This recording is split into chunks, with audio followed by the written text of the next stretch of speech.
Stage योजना के बावजूद संभागीय खाद्य नियंत्रक के ऑफिस में संरक्षण में पल रही है सरकारी अनाज की कालाबाजारी को रोकने के लिए यूपी के फूड कमिश्नर ने बड़ा एक्शन लिया है। भारत समाचार पर खबर दिखाए जाने के बाद फूड कमिश्नर सौरभ बाबू ने बाकायदा आदेश जारी करके मेरठ के आरएफसी और जिलाधिकारी को सरकारी अनाज की कालाबाजारी रोकने के आदेश दिए हैं। फूड कमिश्नर ने साफ किया है कि सिंगल स्टेज योजना के अगर ठेकेदार रास्ते में अनाज की डिलीवरी करता है तो आवश्यक वस्तु अधिनियम के तहत अपराध होगा। मेरठ में 3 मार्च को भारत समाचार ने नौचंदी धर्मकांटे पर राशन की रास्ते में डिलीवरी पकड़ी थी। यह सरकारी राशन के हजारों बोरे अवैध जुगाड़ वाहनों पर लाद कर अज्ञात स्थान पर भेजे गए थे।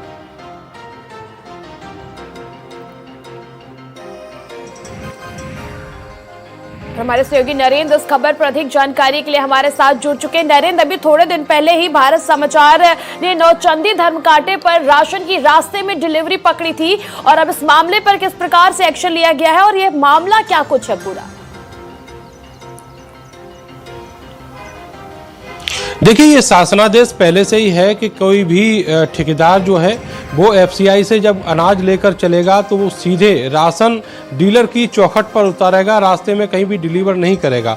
लेकिन बावजूद इसके ये जो पूरा भ्रष्टाचार है वो लगातार कई महीनों से जारी है और इस पूरे मामले में कई सारे मामले पकड़े भी गए हैं। लेकिन जो आरएमओ है, आरएफसी है, इसके अलावा जो बाकी के अधिकारी हैं उनकी संलिप्तता उसमें रहती है और इसीलिए पूरे मामलों पर कार्रवाई नहीं होती, पर्दा डाल दिया जाता है। 3 मार्च को पुलकित रोड लाइन्स का जो अनाज था वो गैर कानूनी वाहनों में अवैध रूप से इधर उधर ले जाया गया और वो सैकड़ों बोरे अनाज था। इस मामले में रेड भी हुई थी लेकिन कार्रवाई कुछ नहीं हुई, नोटिस तक नहीं दिया गया ठेकेदार को। इसी तरह का एक मामला ये था कि मबाना में भी 5 दिन लगे एफसीआई गोदाम से और राशन डीलर की जो चौखट पर डिलीवरी होनी थी उसको लेकर। उस मामले में भी जिलाधिकारी ने जांच के आदेश दिए हैं और उस मामले में जांच भी चल रही है। तो इस तरीके से जो अभी तक मामले हुए हैं उनमें कोई कार्रवाई नहीं की, जबकि जो सौरभ बाबू जो फूड कमिश्नर है यूपी के उनका जो रिसेंट आदेश है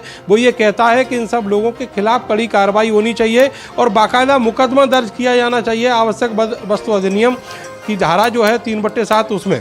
लेकिन सबसे बड़ी बात यह है कि चाहे आरएमओ कौशल देव हो या फिर नए जो आरएफसी हैं उन्होंने भी कोई कार्रवाई इस ओर नहीं की है। इससे पहले जो बी चैत्रा इस पूरे महकमे की जो आरएफसी रही उन्होंने ही इस तरह की व्यवस्था ऑन रिकॉर्ड जो ठेकेदार और अफसर हैं उनके साथ मिलकर लागू की थी।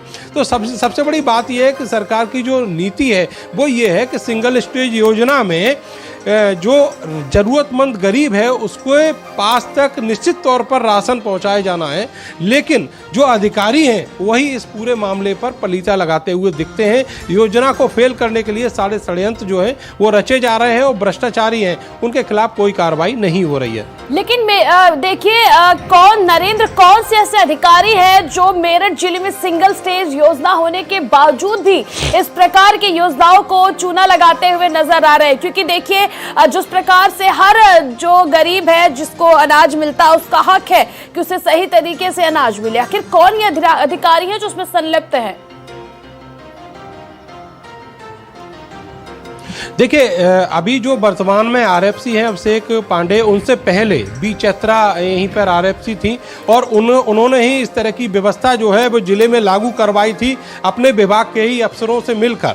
तो ये जो नई व्यवस्था यहाँ पर एक पैरेलल सरकार के आदेश के लागू हो गई, ये भ्रष्टाचार को बढ़ावा देने के लिए व्यवस्था थी और सरकार ने इसी व्यवस्था को खत्म करने के लिए सिंगल स्टेज योजना लेकर आई थी। तो निश्चित तौर पर जो बी चैत्रा का रोल है वो वाकई में सवालों से घिरा हुआ है। इसके बाद जो नए आरएफसी आए हैं उनके ही समय में 3 मार्च को हमने खुद बताया था उनको कि इस तरीके से जो अनाज है वो डिलीवर हो रहा है, लेकिन पुलकित रोड लाइन्स जो एक ठेकेदार है उसके खिलाफ कोई कार्रवाई नहीं की गई और उल्टे जो वहाँ पर आरएमओ और जो जिला विपणन अधिकारी हैं वो वहाँ पहुँचे और उन्होंने इस पूरे मामले को दबाने का कार्य किया। इस पूरे मामले में आरएफसी की तरफ से भी बाद में कोई एक्शन नहीं लिया गया। ये कह दिया जाता है कि यही व्यवस्था है और इसको इसी इसी तरीके से मोल्ड करना है, क्योंकि पूरा मामला भ्रष्टाचार से घिरा हुआ है और राशन की कालाबाजारी बड़े पैमाने पर हो रही है सरकार की नई नीति लागू होने के बावजूद भी।